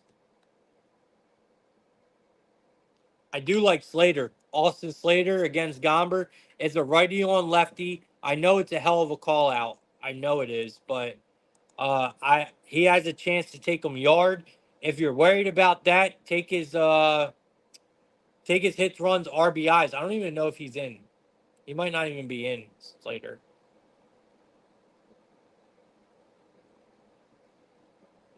No, I don't think he is. At least I don't see him. Why is he not coming up, bro? All right, so yeah, he's at a plus 650 for one home run, plus 650. Austin Slater. I would take his I would take his hits, runs, RBIs as well, or his total bases. So you guys want to hear his numbers real quick? I know you guys hate hearing numbers, but so it is a righty on lefty. He has 19 at bats. He has 19 at bats against Gomber, right? He has 9 hits, 4 singles, 3 doubles, 2 triples, only 2 strikeouts, and he's slugging over 800. He's got an on base percentage of a 524, and he's got a batting average of a 474. I absolutely love Austin Slater today. I think this is a very, very sneaky look. So give me Austin Slater for a possible home run, and let me get his total bases in this one. I don't think it's a terrible look at all. I know he's not your most active batter, but we are at Coors Field, and this is a good spot for guys like this to really show up. So give me Austin Slater today. If he does hit, that would be one hell of a call out and might be a flashback. All right. See what the chat got. Nothing. All right. Good deal. Let's keep it pushing. We got the Mariners and the Angels. We got George Kirby coming out for the Mariners. I have no idea who's coming out for the Angels. I don't even want to try to pronounce his name there. Let me see here. Do I not have this game written down? Nope, don't look like it. All right, so we got the Mariners at a minus 192. We got the Angels at a plus 160. We got a total of 8.5. Favorite to the under here. We got George Kirby coming out for the Mariners, and we got a guy named Samuel. I'm not even going to try it, bro. Samuel A. Okay, Samuel fucking A. is coming out for the Angels. It doesn't much matter, bro. This game's going under. I don't trust either one of these fucking offenses. They're both garbage. Mariners can't score to save their lives. George Kirby has not been pitching bad at all. So I do kind of think that Kirby could have a really good game here. I mean, guys, people have been getting double-digit strikeouts against the Angels like lately. I don't know if y'all noticed that, but Jesus Christ, The Angels have been striking out like fucking crazy lately. So I do think the Angels could have a I mean Kirby could have a really good start here. Um so I'm going there's no value in this game for me, none at all. Because there is no way I'm paying a minus 192 for a team like the Mariners that do not know how to score runs. Uh and I'm not comfortable enough taking the Angels today, even though they're at home. I don't. I think the under 8.5 is a really good look in this game. We don't trust the Mariners' offense at all. We know they strike out a lot. So it doesn't matter who's pitching against them for me. And then George Kirby has not been awful, and this Angels team has been striking out a lot. So I think Kirby could have a really good game today. So give me the under 8.5 in this one between the Mariners and the Angels, and we're going to keep it. We're going to keep it pushing. Next game we got the Dodgers playing the Diamondbacks. This is my favorite game of the night. When it comes to baseball, this is my favorite game of the night right here. Um, so we have a really good pitching matchup. Obviously, we have two really good teams, and the thing I love about this game the most is when we're talking about the NL West guys. This game has huge implications on the NL West race. This will show us just how real this Diamondbacks team is. And I'm dead ass serious when I say that. All right. So I'm super excited about this game tonight. I really do think this is going to be a really good game. And I can't wait to see how the Diamondbacks answer here. How like this is going to be a huge statement game for the Diamondbacks. So let's just get right into it. So we got the Dodgers at a minus 135. Pedro, you are killing me, bro. I'm getting all these text messages. All right, so we got the Dodgers at a minus 135. We got the Diamondbacks at a plus 114. We got a total of 8.5 here. It's slightly favored to the under at a minus 115 here. So we got Clayton Kershaw taking the mound for the Dodgers, and the Diamondbacks are bringing out Zach Gallen. Guys, I am taking the plus money with the Diamondbacks here. I have to. Not only are we at Chase Field, but I think Gallen has the advantage here. I truly do. So I told y'all this is a huge series when it comes to the NL West. Okay. The Snakes, honestly, guys, the Diamondbacks, this is crazy, bro. I'm getting so many text messages right now. Like, this is nuts. So, listen, the Diamondbacks deserve their flowers right now. All right. They really do, guys. I mean, they, if I, so let's say this, all right. Let's say we're about to go into the All-Star break, right? And you guys come on Plug Talk and I tell you guys, yo, the Diamondbacks the Diamondbacks are going to be real fucking contenders in the NL West, right? And we're going into All-Star break. Would y'all have laughed at me? Yes, you fucking would have. You would have laughed at me and probably tore me up in my DMs. But that is the case right now. These Diamondbacks are playing for real, bro. They are the best team in the MLB in the second half. And as much as people want to believe it or not, they have a real fucking chance of taking the NL West. They have a real fucking chance. And they got a lot of hope right now. They got a lot of hope. They got a lot of confidence. And they're playing like they're on a mission. Like this is a dangerous team right now. Um, you got it. They are really threatening, man. They are really threatening the NL West. And now you look in a game like this is your time to make a fucking statement. And I think that's exactly what they do. Not only do they get to have the benefit of being at home, but they have the advantage on the mound as well. So I think Gallon is the advantage here. I mean, don't get me wrong. Kershaw, we know he has good stuff, but look at Kershaw this year. Okay, look at his last game. He just gave up 5 earned runs, 9 base hits, uh, versus the Rays. You know how bad this Rays lineup has been? It's been terrible. So you're telling me Kershaw could go out there and give up 5 earned runs and 9 base hits to the Rays, but he's going to come out here and just pitch well against this Diamondbacks lineup that has been crushing everything. No, man. No, sir. They are not. Us getting plus money with the Diamondbacks in a spot like this is insane to me. Insane. You got to take advantage of it. So I think I really do think Gallen has been very solid. Um, I think we can trust the Diamondbacks offense a lot against Kershaw here. And like I said, if we all know how important this game is for the NL West, then I think they know as well, right? So I think this is going to be a huge statement series for the Diamondbacks, man. And I think it starts tonight.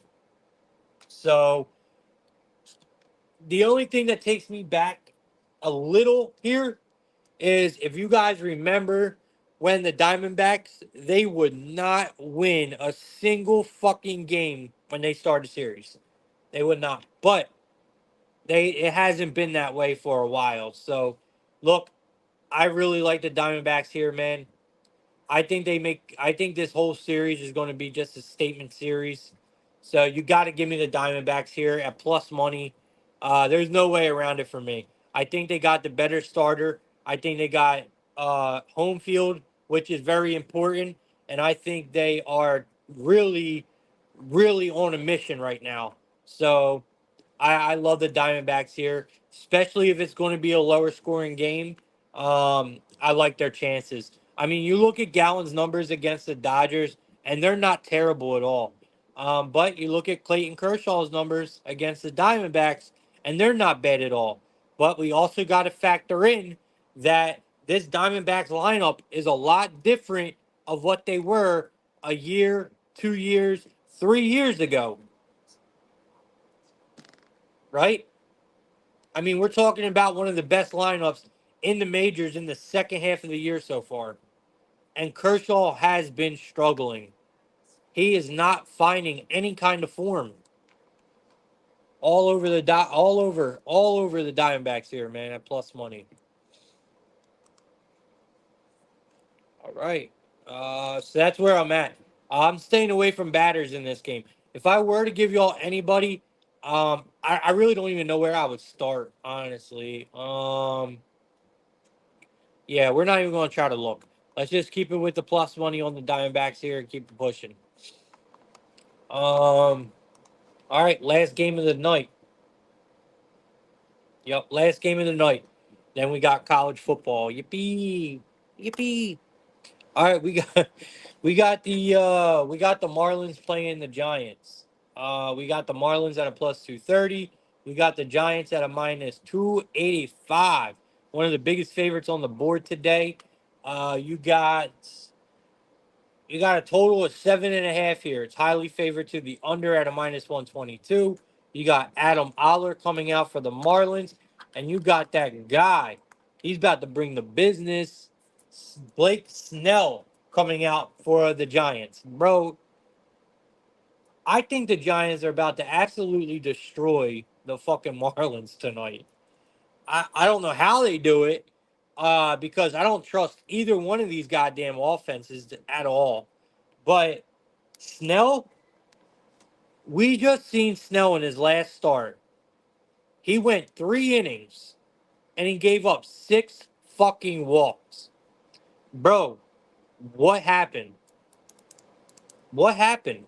I don't know, but all I know is he's about to be dominant in this start tonight.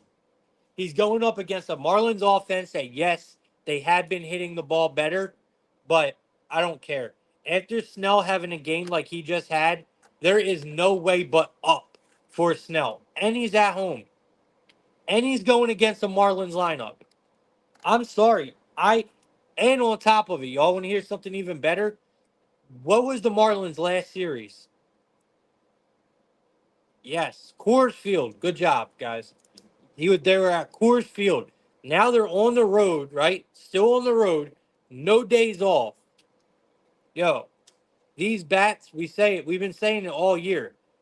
Every team that leaves Coors Field with no days off and has to stay on the road and continue a series somewhere else, their bats don't show up. It is a very hard adjustment going anywhere. I don't care if it's a short trip. Going anywhere, it is a very hard adjustment for your batters to adjust in that first game after leaving Coors Field, especially with no days rest. And now, not only are you going to Oracle Park, but you got to see Blake Snell on top of it. Where are the Marlins runs coming from? Where? If you guys have DraftKings, I think there's a shutout option, right? Where the Marlins cannot score 0 runs. I think that's in play here, y'all. Let me see what we're getting that at.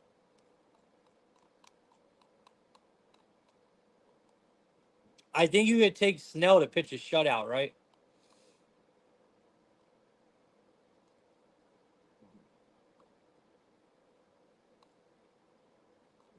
I don't see it, but I know it's a prop, man. I've seen it before.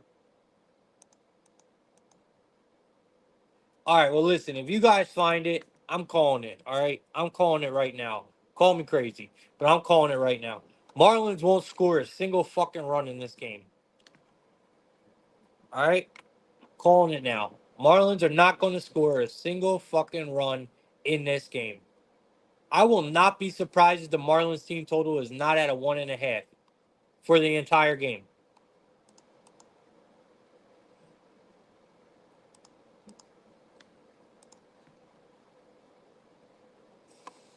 Nah, it's 2.5. Take that bitch under. They got the Marlins team total at 4.5. I mean 2.5. Take it under at a -115. To be real, Giants could score 3 runs in this game and they will win this game. And I think that's exactly what they do. I don't think we get anywhere near this total, y'all. So, like on the real, the under is the best play. I love the Marlins team total under, but I really do like so we are getting the Marlins team total under a half a run at a +500. So they're not even trying to pay us. Usually that shit's in the thousands. So I like the full game under, Marlins team total under, Giants on the run line. We'll keep it smooth, all right? That's how we'll do it right there. All right. That's all I got for baseball, y'all.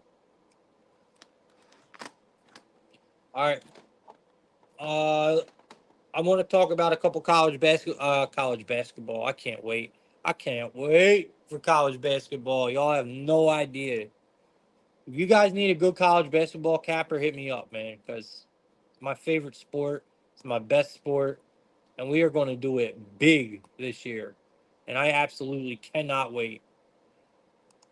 But right now, we got college football. If you guys don't know, I tried to bless y'all yesterday. There was only a couple people. There's only 3 people, 3 of y'all that hit me up yesterday for my best bet, and I told y'all that I don't ever do big bets like this ever, and I told y'all it was one of my biggest bets that I placed in the last 6 months, and I was giving it away for $10, bro, $10. So congratulations to everyone that cashed with me. Hopefully you maxed that bitch out like I said to, because you will not hear them words come from me often. When I say to max out a play, you will not hear me say that often. And you guys kind of missed it yesterday. I mean, we absolutely smacked that bitch. Colorado was way overvalued in that game.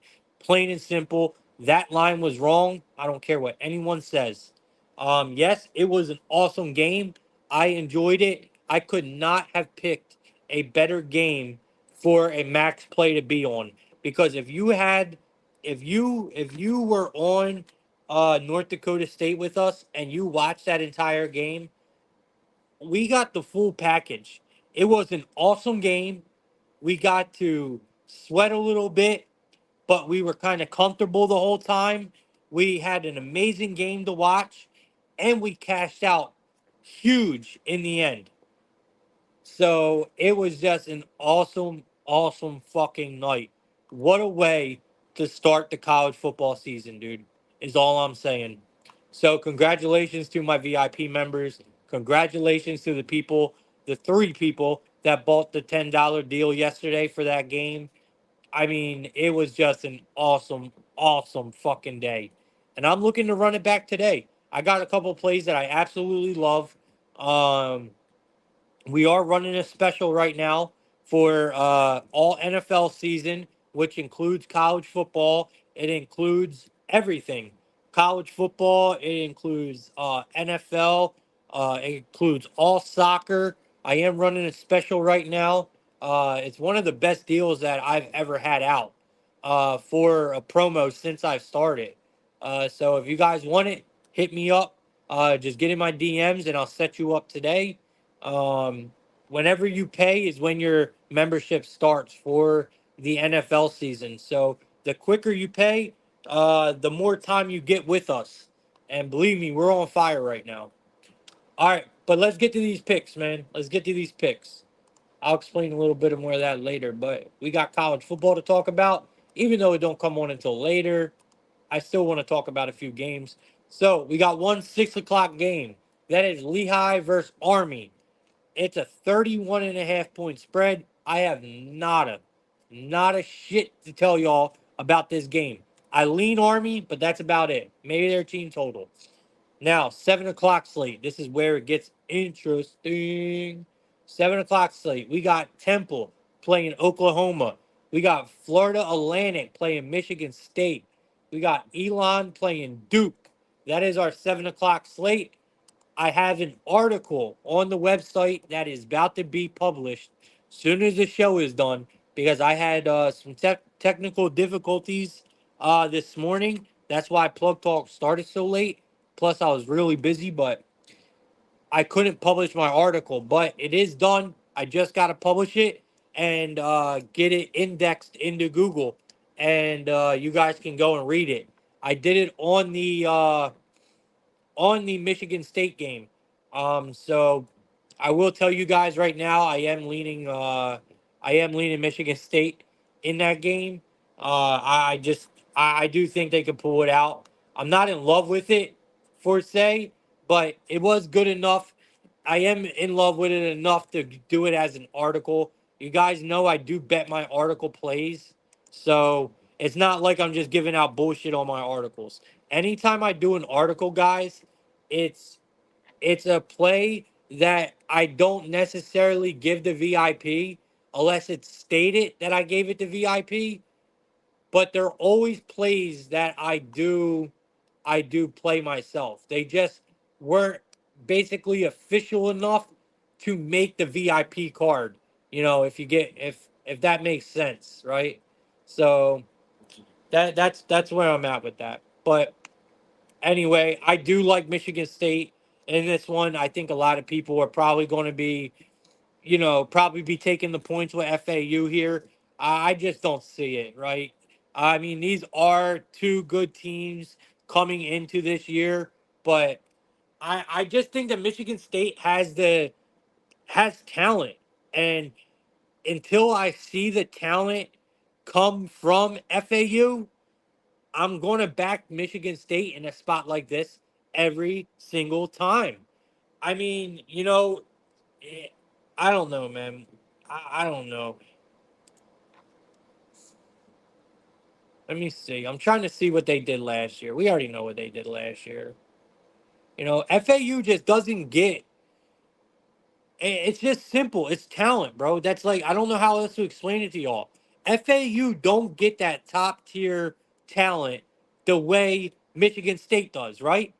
I mean, I could see them getting that top tier talent in the next coming years because they are building this program.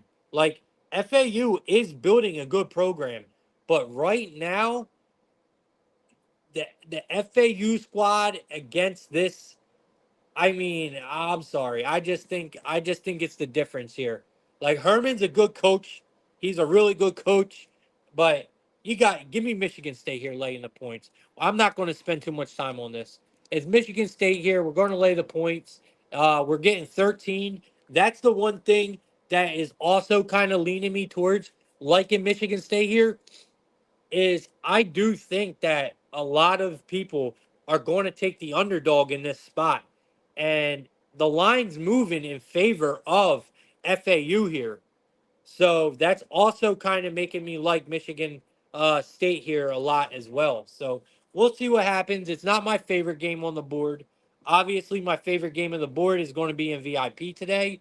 And I already got a couple games lined up for tomorrow that I'm absolutely excited about. Um, but today's slate is kind of rough, man. It really is. So you got Duke laying 24 points against Elon. Uh, I mean, the obvious play here kind of looks like Duke, right? But I mean, it's tough because here's another line that is like you're laying 24 points, man, and there's a chance Elon might not even score here, right? I just don't know, man. It's just very tough. Today's college football card is nothing like yesterday's. This card is extremely rough. I still think the thing that worries about me laying a 24-point spread here with Duke is there is a lot of new players, right? And they got that growing they have to do, the meshing, like but this is why you schedule teams like Elon in the beginning, you know? It's so you kind of get that together. I mean, this is a very favorable matchup for Duke, without a doubt. I'm just a little nervous laying such a big point spread. I mean, I think this team, bro, this fucking defense behind Diaz is going to be insane. Let me tell you all that right now. I mean, Diaz last year, they blitzed at an incredible rate. They might have been the top rated team when it comes or defense when it came to blitzing, bro, last year. I mean, this team was fucking ridiculous with Penn State. Y'all know how that shit was with Penn State. Now imagine him with Duke, man. Like that's what I'm saying. Like we know Duke already has weapons, right? Now you're putting a Diaz minded defense. That's what I used to call it at Penn State. A Diaz minded defense, bro. Into Duke. Now you could call it a Duke Diaz defense, right? I don't have that it don't have that same ring to it. Duke the I would have to word it differently, but you guys get what I'm saying, right? So I do think that the Blue Devils are the look here, but be careful with this game. Is all I'm saying. All right, be careful with this game. All right. Last game of the night for college football. It's a weak schedule tonight, guys. It's like Christmas, right? Like like that's what this was. Like before Saturday, we get to open up a present before Christmas morning. That's kind of what this is. And then Saturday we get to open up everything, you know? All right, so yeah, guys, I'm tired, man. All right, we got TCU playing Stanford here to end our night. This is a 10:30 game. Actually, no. We do have Western Michigan playing Wisconsin. I have nothing for that game. That's another game where I think it's going to be a good one. You could probably take the points in that game, but I am not loving it at all. Uh, then we got TCU and Stanford. This is the best game on the board besides the Florida Atlantic and Michigan State game. I think this is the best game on the board tonight. So you got TCU coming in laying 8.5 points here. They are a big road dog at a -305. And you got Stanford at home getting 8.5 points. They're giving us a total of 59.5. This is also, yes, it's the biggest total on the board as well. So it's the lowest spread on the board, right? It is the lowest spread on the board with the biggest total on the board. Um, so it's definitely telling us that it's shaping up to be a really good game between the Horned Frogs and the Trees. So personally, right, we know the line. I think I seen a 10 somewhere, right? The line opened up at like a 9.5, 10, somewhere around there. So the money looks like it's moving in favor of Stanford. I think we lay the points with the Frogs here. Honestly, you know, uh, this is going to be a really good game. I think it's going to be close, but I think they pull away late. So I do think we can back Stanford to come out hot and heavy. I think they come out with their foot on the gas. I mean, the Frogs' main focus this year is going to get back to the bowl, right? That is all they are going to be focused on this year. They got the talent to do it. They definitely got the talent to do it. There could be, like I was talking about with Duke, there could be them growing pains where TCU is going to have to get used to each other and get things moving, right? But they do have the talent. TCU is definitely they're switching their setup, right? I think they're a 4-2-5 now. They were a 3-3-5, they're now a 4-2-5. So you got it. I mean, I don't know, man. I gotta let me look at something here. How did Stanford come out last year?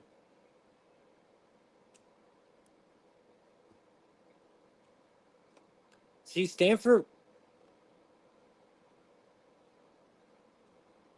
Stanford at home, man. That's my big problem. It's Stanford at home. And TCU has won 9 road openers as favorites. They have won. They have also covered the spread in 7 road openers as favorites. Stanford has been terrible when we're talking about being at home and openers. They have been awful. Yeah, man. In the past few years, it has not been good. I mean, so they are also the only FBS team. Yeah, listen to this. Stanford was the only FBS team to remain winless in home games in their last 7 seasons, bro. 0-7. They have the most losses by a margin of 25 points of any FBS team last year. So I don't understand why we're getting such a good line here. I'm actually loving the Horned Frogs more and more I look at this. I mean, like I said, guys, TCU is going to have work to do. They are going to have to get used to each other. I mean, but when you got targets out there on TCU like Savion Williams, right? That is a huge fucking advantage you got. They also got what is boy's name? JP Richardson. They got JP Richardson as well out there as a target. They're going to be just fine, bro. We're laying the points with the Horned Frogs here, and this might actually be a bet for me tonight. One thing I will tell you, that -305, I don't necessarily give people advice like this, but that -305 with Stanford's track record in season opener games at home and just home games in general, that -305 is a beautiful parlay piece tonight. So I would not shy away from that -305. The one thing that is scaring me is the line is moving in favor of Stanford. And I can almost positively tell you that nobody is betting Stanford. but the line is continually to move in favor of Stanford. So be very, very careful with that. With that said, guys, that is all we have for today. Um, Today's college football card is very tough. Be careful. I would focus more on your MLB card today than college. We have a huge, huge day tomorrow. I will be up early tomorrow to bring you guys Plug Talk. So Plug Talk is probably starting around 9 o'clock tomorrow. All right. If you don't want to wake up and catch the show, it will be recorded. I have to clear some space so I can keep the show recorded now because apparently I ran out of space halfway through this show. So half of the show is recorded, half of the show is not. So hopefully y'all were live. We have 150 people in here, man. Shout out to all y'all. If you guys don't want to worry about, having to go back and listen and what did Plug put on the show and this and that, go on to Twitter, go to my profile, and join the Plug Talk community. All right. I post updates in there every day of every single pick that I gave out, the best bet that I gave out. It's all there. It's everything Plug Talk. You can't beat it. If you guys want my picks straight up alone, hit me up, man. Now is the time to get in VIP. Guys, don't take this bag season on by yourself. Don't. I'm telling you, it's okay to invest in a handicapper, man. It don't make you any less of a sports bettor. It don't. Like, I know a lot of people's ego gets in the way. Don't let that shit get in the way of your money, man. Don't. It's just stupid. Any way you can get it, go get it. Times are hard right now, bro. Like, go get the money. And I'm telling you right now, we are making money without a doubt. There's probably a bunch of my guys in here right now that watch my show every day. I would not just come on here and blatantly lie to y'all. Like, we are making money. Join VIP. It is worth it, yo. It is fucking worth it. If you guys don't like your first month, I will give you your money back. If you don't like your first month, I'll give you your money back and you can go on your way. On God. All right, best bet time. I'm giving you guys the MLB bet today. We lost our bet yesterday, so I'm giving you. I've been terrible on best bets. Matter of fact, fucking fade my best bets, y'all. Fade my best bets. I'm cashing everything else but my best bets. So fade my fucking best bets. All right. So go with the opposite where I'm about to give y'all today. We're taking the Mets. We're taking the Mets and White Sox game to go over. All right. Mets and White Sox game to go over. So maybe you might want to take that under. All right, guys. That's all I got for today. You guys know where to find me, man. We're releasing the promo today. All right. We just hit a 5-unit max yesterday. We've been rolling. Takeoff in soccer has been unbelievable, right? You got Ozzy on all WNBA. You even get some NBA. Y'all even get some NBA in this package. You get all NFL, all college football. You get all three cappers, and you get 24/7 access to us because you're going to be put in a text group. Yo, for $200.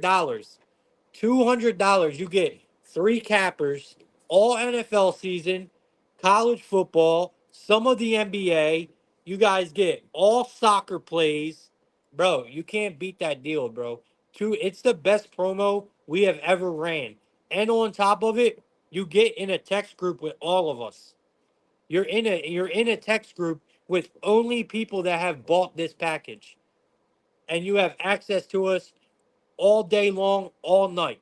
Like, bro, it's amazing. And you're going to need that on Saturdays when you're putting together your parlays. You're going to need that during NFL season when you're putting together your touchdown props. Because not only do we have access to the hundreds of analytics things we have access to, like we have multiple different ways that we can use our analytics. Y'all have no idea. Um, you guys get access to all that shit, and you get access to all of our VIP plays. Like, it's a hell of a deal, man. So if you guys are interested, it's $200. You get me, Pedro, Takeoff, and you get Ozzy Caps, Oliver, all in one, man. And it comes with every sport. If you guys are interested in just my VIP, I got a $30 a month VIP. You can join, or you can just join my VIP for all NFL season for 125 bucks. But it's just my channel alone. Oliver is also running one. Takeoff is running one as well. We also have a free Discord. You guys know Plug Talk is always free. So, and we always feed the community, man. I'm always giving out free plays in the community. We killed it yesterday on the free side in the Discord. We absolutely killed it. I gave out 2 big plus money plays at cash. So community is active, man. So if you guys want to join the Discord, you can join the Discord for free. And obviously, Plug Talk is always free. And big shout out to one of my guys yesterday, man. He hit a pretty nice play off of Plug Talk yesterday, and sent me a tip. And it doesn't matter about the price, man, at all.